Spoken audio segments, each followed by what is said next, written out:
boa noite. Meu boa noite também a você que está em casa, né? A Simone Martins, boa noite, Simone. A Grace também, boa noite, Grace. Boa noite, Jaqueline.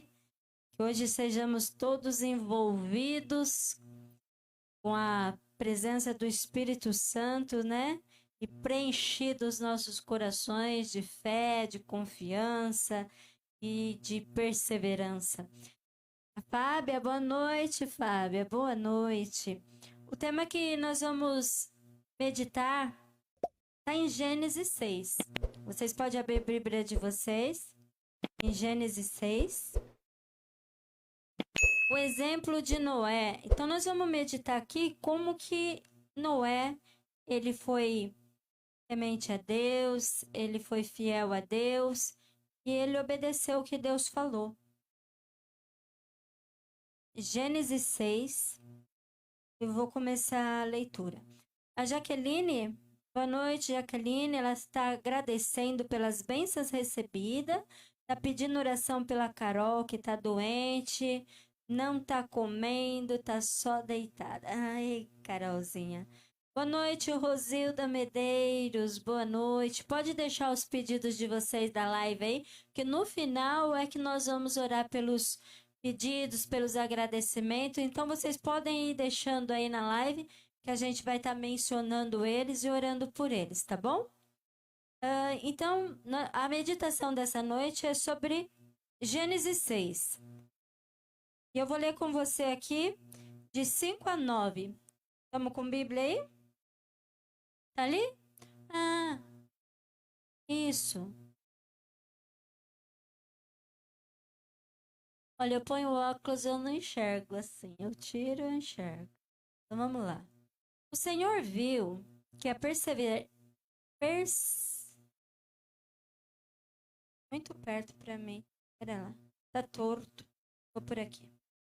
O Senhor viu que a perversidade do homem tinha aumentado na terra e que toda a inclinação dos pensamentos do seu coração era sempre somente para o mal. Então o Senhor arrependeu-se de ter feito o homem sobre a terra, e isso cortou-lhe o coração. Disse o Senhor: farei desaparecer da face da terra o homem que criei, os homens e também os animais, grandes e pequenos, as aves do céu. Arrependo-me de havê-los feito. A Noé, porém, o Senhor mostrou benevolência. Essa é a história da família de Noé. Noé era um homem justo, íntegro entre o povo da sua época.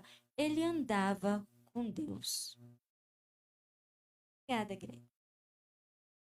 A história de Noé e o dilúvio se passa no período conhecido como antediluviano. Já ouviram essa palavra? Então, foi o que aconteceu antes, né? A Bíblia retrata a frustração que Deus, nós vemos ali, Deus estava frustrado por um mundo cheio de pessoas que tinham se acomodado profundamente na rebelião contra o seu Criador. Essas pessoas eram tudo rebelde a Deus e estavam bem ali do jeito que estavam, né? Não queria mudança nenhuma. Os habitantes da terra se tornaram tão cheios de egoísmo que eles tinham se entregado à imoralidade e à idolatria. Eles não desejavam conhecer nada mais a respeito de Deus e logo passaram a negar a sua existência. Eu tenho uma Bíblia que ela é na linguagem contemporânea. E lá tem uma parte quando ele vai explicar, uma das partes lá que ele vai explicar da homossexualidade e tudo.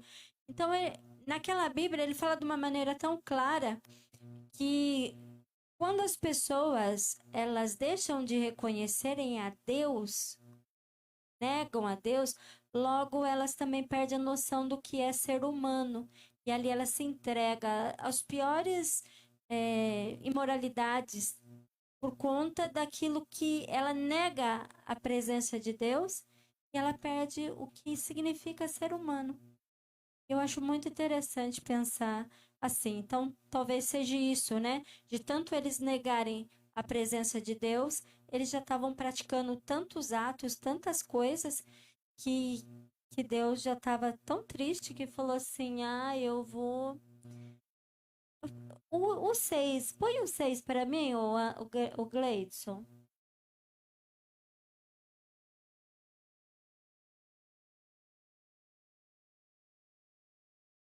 Não, no 6:6. Olha lá. Então o Senhor arrependeu-se de ter feito o homem sobre a terra e escortou-lhe o coração. Será que motivou Deus se arrepender tanto assim, a ponto de destruir o planeta, né? Então, oh, que gentil. Obrigada.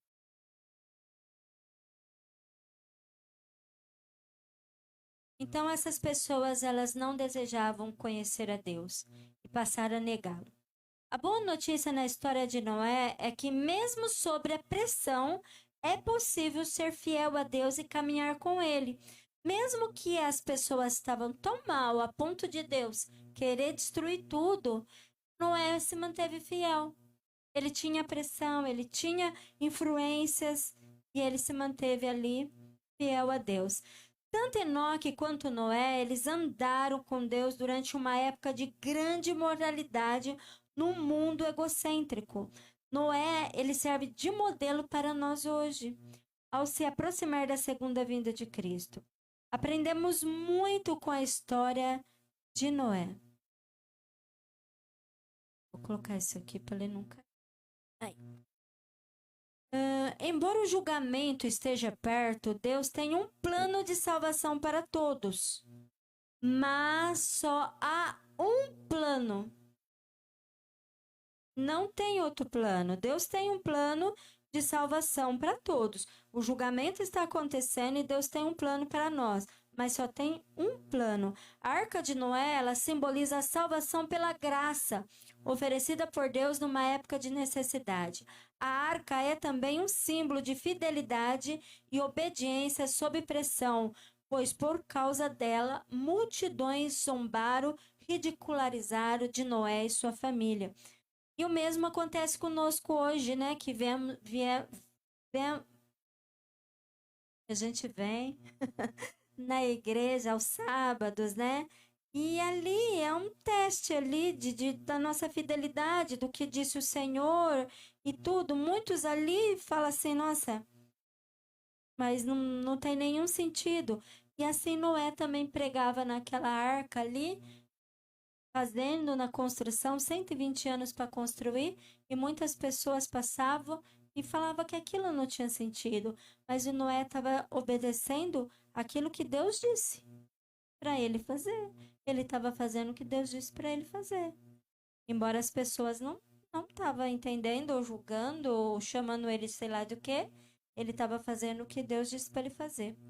Agora é a hora de andar com Deus e achar graça diante dos olhos do Senhor. Eu vou contar uma história aqui. Um curioso fenômeno foi observado num treino de beisebol. Alguns garotos de 9 e 10 anos de idade, eles estavam fazendo o máximo que podia para rebater a bola, mas eles não conseguiam. A grade parecia longe demais, porque eles eram pequenos. Você viu que eles tinham 9 e 10 anos. E o treinador ficou preocupado, pois os garotos estavam desanimados, mesmo sabendo que a grade do campo onde eles disputariam os jogos era, na verdade, muito mais próxima e estaria ao alcance deles. Eles não estavam conseguindo, sabia que aquela não era a grade oficial, mas eles começaram a desanimar.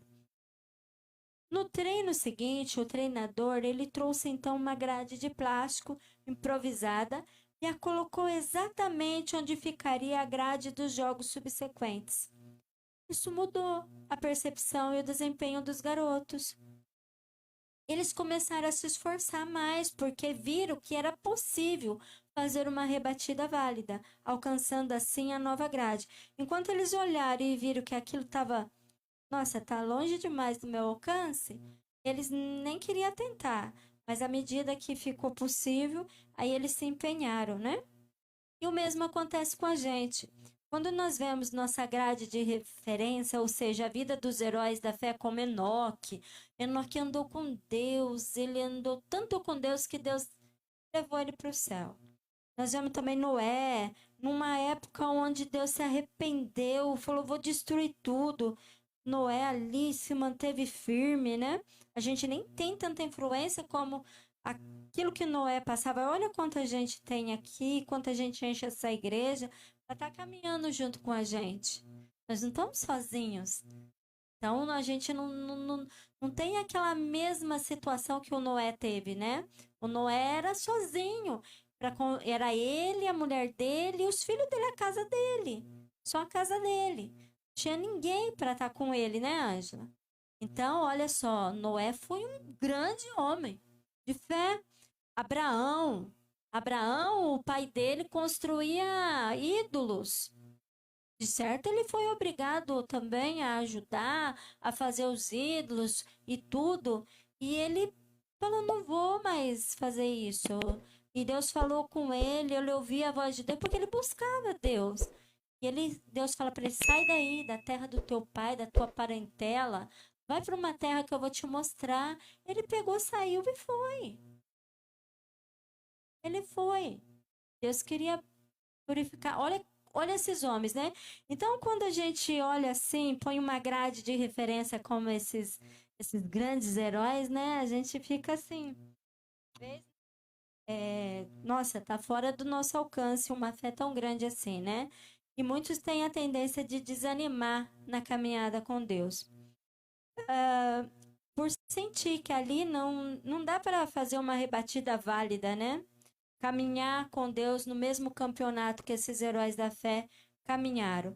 Mas Deus nos pede para andarmos com Ele em nosso próprio campeonato, enquanto nós crescemos nele. Apesar de nós não termos a mesma história deles, nós podemos ser grandes heróis de fé na nossa história. Não é assim? Na nossa história, nós temos que crescer, evoluir, conhecer a Deus, andar com Deus também da melhor maneira e da maneira assim intensa, né? Confiar na estratégia do nosso treinador nos fará vencedores. No fim dos tempos, o povo de Deus precisará ter uma fé como Noé. Às vezes, porém, essa fé parece estar fora do nosso alcance. Heróis como Noé, Enoque, Abraão eram fiéis e perseverantes. A mesma fé que Noé possuía está ao nosso alcance hoje, tá? Então, a mesma fé dele está disponível para a gente. A fé em si, ela é um presente de Deus que aumenta à medida que andamos com ele em confiança. Eu comecei a aprender sobre Deus e tudo. Nossa, eu achava que eu estava o máximo. Eu já tinha atingido, né? Mas à medida que a gente vai andando, a gente vai vendo que não é bem assim, né? Hoje eu olho para trás e vejo, nossa, como eu precisava crescer. Mas se eu não tivesse vindo, chegado até aqui, eu não teria entendido muita coisa que eu entendo hoje. Então, mesmo que você falasse, eu tô caminhando, tô devagarzinho, mas vai devagarzinho, vai crescendo, vai aumentando e vai perseverando, né? E é assim mesmo que vai. Vamos ver Gênesis novamente aqui.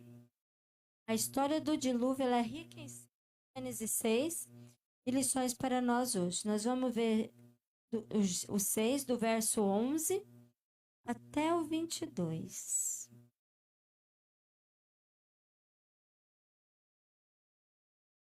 Tá lá?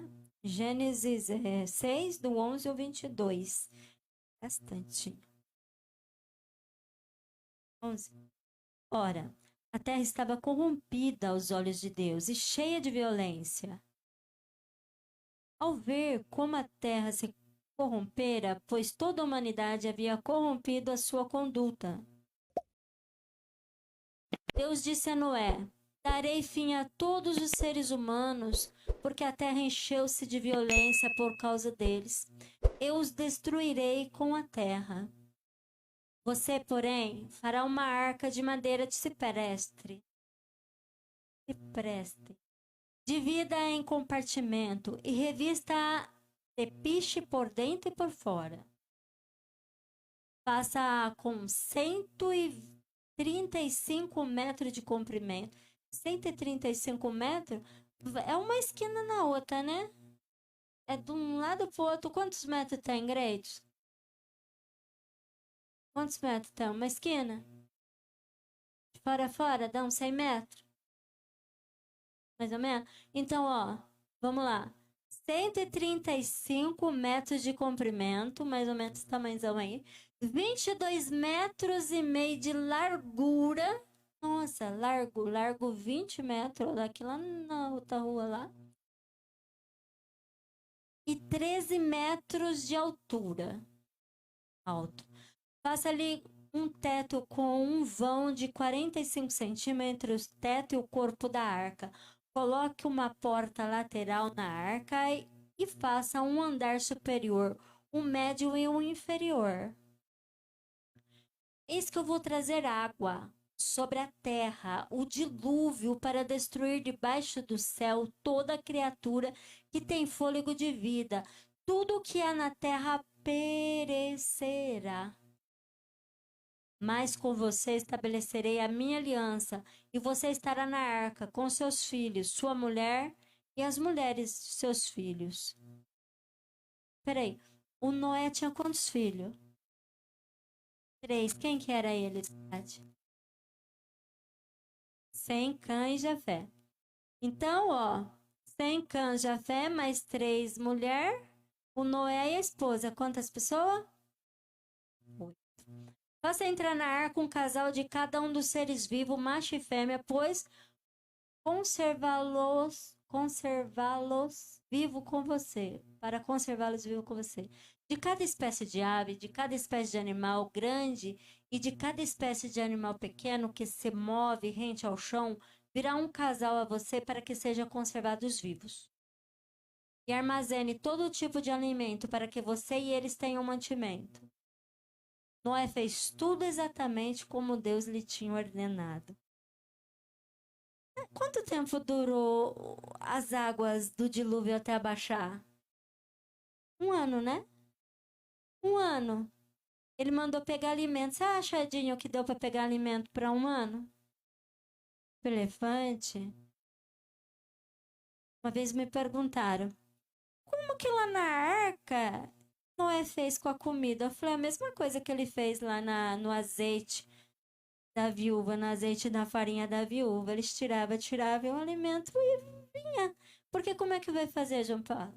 1 ano. Já viu tanto que come uma girafa, um elefante, uns bichão desse? Eu acho que foi a mesma coisa que ele fez lá com o azeite da viúva, né? Né, Lucas? Hã? Colocou um tanto lá, acabou, né? Bom, então vamos lá. Há na história do dilúvio alguns importantes temas ligados ao juízo final e à preparação para a volta de Jesus. Fé é crer no invisível. Deus já sabia quem, pela fé, escolheria entrar na arca. Teve um pregador que veio aqui e ele falou assim que é como a história da humanidade, é como um filme que Deus já assistiu. Ele sabe tudo o que vai acontecer, mas ele deixa desenrolar, né? A história. Mas ele já assistiu o fim, já assistiu o filme. Interessante isso, né? Eu gostei disso. Falou. Afinal de contas, não seria necessário, ó, tá falando aqui? Deixa eu pegar aqui. Deus já sabia quem pela fé escolheria entrar na arca. Afinal de contas, não seria necessário ter fé para bater na porta da arca depois de ver as nuvens no céu e sentir as gotas de chuva. Ó, Deus sabia, né? E essa arca aí, ó, que ele fez, do Noé convidava, Noé levou 120 anos fazendo essa arca. E ele convidava as pessoas para entrar na arca. Ele convidava. Talvez eles falassem, eu vou sim, Noé. Eu vou entrar, não sei o quê. Mas ninguém entrou. Aí, eles entraram nessa arca. Ele e a família dele ficaram lá 7 dias. Um anjo trancou a porta por fora. Eles não conseguiam sair e ninguém que estava fora conseguia entrar. E ali muitas pessoas ficaram zombando deles, né? Deles ter entrado nessa arca. Mas e quando a chuva começou? E quando, tudo bem, um chuvisco, mas e quando ele começou a não parar mais, não parar mais, não parar mais, as comportas do oceano se romperam, o oceano não vai até ali, João Paulo? Aí ele não segurava mais, jogou até a água também, tudo mudou, e quando a água começou a encher, e daí, né? Então, por isso que a gente vai ter que ter uma fé, né? A mesma de Noé. O difícil mesmo era confiar o suficiente para entrar na arca enquanto o sol ainda estivesse brilhando. Enquanto o sol estava brilhando, era difícil eles entrarem lá, para eles, né? Deus chama seu povo hoje para esse tipo de fidelidade. Você se lembra de alguma outra história bíblica em que foi necessário andar pela fé e não pelo que era possível ver aos olhos humanos? Lembra de Abraão? Abraão também, né? Foi um exemplo disso. Deus falou: sai dessa terra, vai para uma terra que eu vou te mostrar. Nem falou para ele, né? Moisés também saiu pela fé, levando o povo, né? Ali do Egito. Analisando a linha do tempo e a data das escrituras, notamos que no mesmo ano em que veio o dilúvio, Matusalém, ele era filho de Enoque, morreu. Ele viveu, foi o homem que mais viveu, né? Matusalém testemunhou séculos de decadência espiritual e moral, mas conhecia o plano e as promessas de Deus que já havia levado o seu pai para o céu. Se Matusalém representasse um grupo de pessoas no fim dos tempos, esse grupo seria todos nós que estamos vendo a degradação moral e espiritual antes da volta de Jesus. Assim como Enoque, João Batista, ele andou com Deus mesmo no meio de uma geração corrompida. E nós aqui também, né? Mesmo no meio de uma geração que nem lê a Bíblia, nem sabe muita coisa, nós estamos firmes andando com Deus. Somos esse povo, né? Então o Senhor disse assim: o meu espírito não tolerará os humanos por muito tempo, pois são apenas carne mortal. Seus dias serão limitados a 120 anos. Matusalém viveu mais de 900 anos, eles viveram muitos anos. Mas depois do dilúvio, Deus falou que o homem ia viver 120 anos. Se você for lá em Salmo, que é mais para frente agora, fala assim: a vida dura uns 60, 70 anos, depois disso é enfado e canseira. Tá caindo, né? Então, vê ali no começo do livro do capítulo 6, você vai ler que ele está falando que o homem vai durar. Aqui, ó, 6, verso 3. Põe aí, Grace. É Gênesis 6, verso 3, tá lá? Então disse o Senhor: por causa da perversidade do homem, meu espírito não contenderá com ele para sempre. Ele só viverá 120 anos. Tá? Então foi depois do dilúvio que Deus baixou, diminuiu, né? O ano de vida. E o Matusalém que viveu antes desse dilúvio, ele viveu bastante. Então o Senhor disse: meu espírito não tolerará tal, isso aí eu li. Deus deu a Noé uma data específica para o juízo do mundo naquela época, mas não nos deu uma data exata para o juízo final. Se Deus tivesse dado uma data, ajudaria ou atrapalharia você na propagação do evangelho até os confins da terra? Se Deus tivesse falado, Kátia, é daqui a 3 anos. Isso vai te ajudar ou te atrapalhar na pregação do evangelho? Atrapalhar.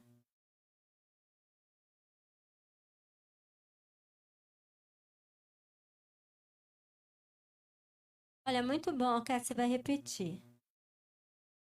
Eu creio que a pregação do evangelho, ela é considerada algo urgente. Sempre foi. Paulo pregava como se Jesus fosse voltar nos tempos dele. E nós vemos que Paulo faleceu e para ele. Então, a gente tem que pregar como se Jesus voltasse amanhã. Se a gente colocar para o futuro daqui 3 anos, provavelmente a gente se acomodaria. Sim.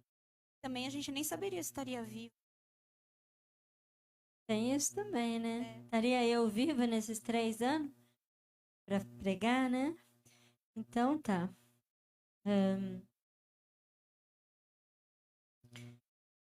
Então, aqui em Gênesis 3, descreve a que ponto as pessoas haviam chegado em seu pecado. Todos os seus pensamentos, os seus propósitos eram sempre inteiramente maus. Você já imaginou em que condições estavam e como onde tinham ido para que Deus se arrependesse de criá-los e decidisse destruir todo o planeta? Vamos imaginar como que estavam essas pessoas? A ponto de Deus, ela não tem jeito, vou destruir tudo, né? A gente aqui é, hã? Uma loucura devia ser, né? Uma loucura. A destruição causada pelo dilúvio deu a Satanás uma noção de como será o futuro. Na ocasião, é, na terra inteira, Satanás só tinha para atormentar 8 pessoas fiéis, o Noé e a sua família, e eles tinham feito uma aliança com Deus. Não tinha ninguém mais. Isso deve ter dado a Satanás um vislumbre do milênio. Chegará o dia em que o tempo dele acabará e o juízo divino será executado para sempre. Vamos pensar aqui. Se o dilúvio acontecesse hoje, na nossa geração, como que você imagina que esse evento seria noticiado? Mas todo mundo com o celularzinho na mão e a chuva tá aumentando. Ah, aqui a chuva não para. Olha, aqui tá caindo, aqui já subiu tudo isso aqui e tal e tal. Até começar a dar pane no sistema, até começar a ficar sem luz, ficar sem nada e tudo, e até apagar aquele apagão de repente. A gente tá acostumado com as mídias, né? Até aquele apagão de repente, as águas invadindo sua casa. Viu, João Paulo? Casinha lá, bonitinha, né? As águas subindo, invadindo, invadindo. Põe a Helena pra cima, põe a Helena pra cima. Hã? Deus te livre, né? Você estaria na arca, né? O Noé, né? Com certeza. Mas seria terrível, né? O chão enchendo, enchendo, enchendo. Sim. E como será que seria noticiado? Até onde eles aguentariam noticiar, né, Edinho? Noticiaria, né? Depois. Como que você imagina, então, que será a volta de Cristo? Os noticiários, as coisas, os acontecimentos. Como que você imagina que vai ser a volta de Jesus? Oi? Vai ser emocionante, né? Oi?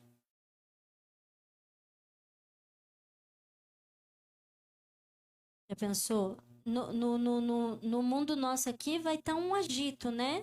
Uma agitação para lá, agitação para cá. E de repente lá no céu vem vindo aqueles barulhos, aqueles trondos, aqueles trovão, aquelas cornetas, aquele som, aquelas luzes, aquelas cores, e vem Jesus, todo cheio de glória, de majestade, aquele monte de anjo, e nós triunfantes, chegou, eu tô vendo. Ai, isso é lindo demais, né? Isso é muito bonito. Mas, ó, com o passar do tempo, a história de Noé se tornou popular. Noé é facilmente associado à figura de animais, um grande barco, mas sua mensagem nem sempre foi atrelada à ideia do julgamento divino a uma geração ímpia, nem ao fato de que Deus fez tudo o que pôde para salvar a todos como expressão do seu caráter de amor. Deus quer que nós sejamos salvos mais do que nós mesmos desejamos algumas vezes. Noé confiava nesse Deus de amor. Por isso, sua caminhada foi baseada na fé e não naquilo que podia ver. A única evidência que Noé teve de que o dilúvio aconteceria foi o que Deus disse e nada mais. Não houve figuras, vídeos ou imagens de qualquer outro tipo que ajudasse a captar ou entender o terrível dia do julgamento que viria. O mesmo acontece conosco hoje. Quando as pessoas disserem que nunca vai acontecer a volta de Jesus, o que nós estamos aguardando nunca vai acontecer, que nunca vamos ver o nosso Criador, nós precisamos ser fiéis a Deus e ao seu chamado. Sermos obedientes, assim como Noé foi. Importa é o que, assim disse o Senhor, e aquilo que você leu, aquilo que você viu, tá? Mesmo que não haja nuvem à nossa vista, assim como Noé ele confiou na palavra de Deus que o dilúvio viria, nós confiamos no que diz Deus sobre o juízo que está acontecendo e o evento da volta de Jesus. Vamos ficar dentro da arca hoje, que pode ser representada pelo que assim disse a palavra de Deus. Sejam abençoados por Deus como Noé foi. Sejam perseverantes, obedientes, até que chegue a volta de Jesus.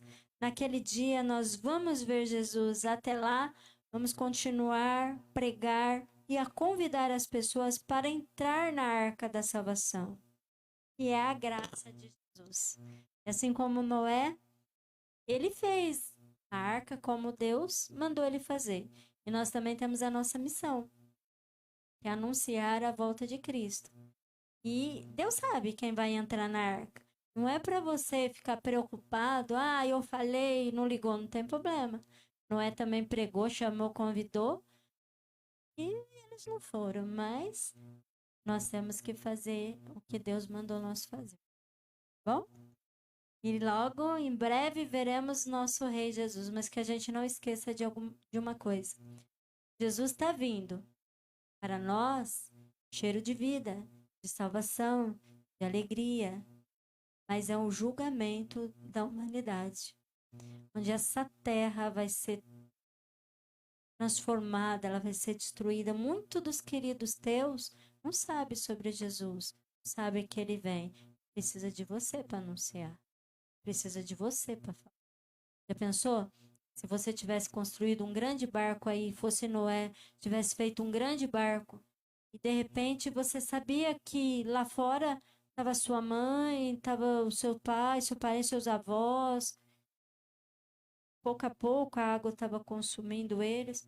Então, que a gente também faça a nossa parte de anunciar eles. Eles têm a liberdade de escolher, né? Mas a gente tem a obrigação de anunciar.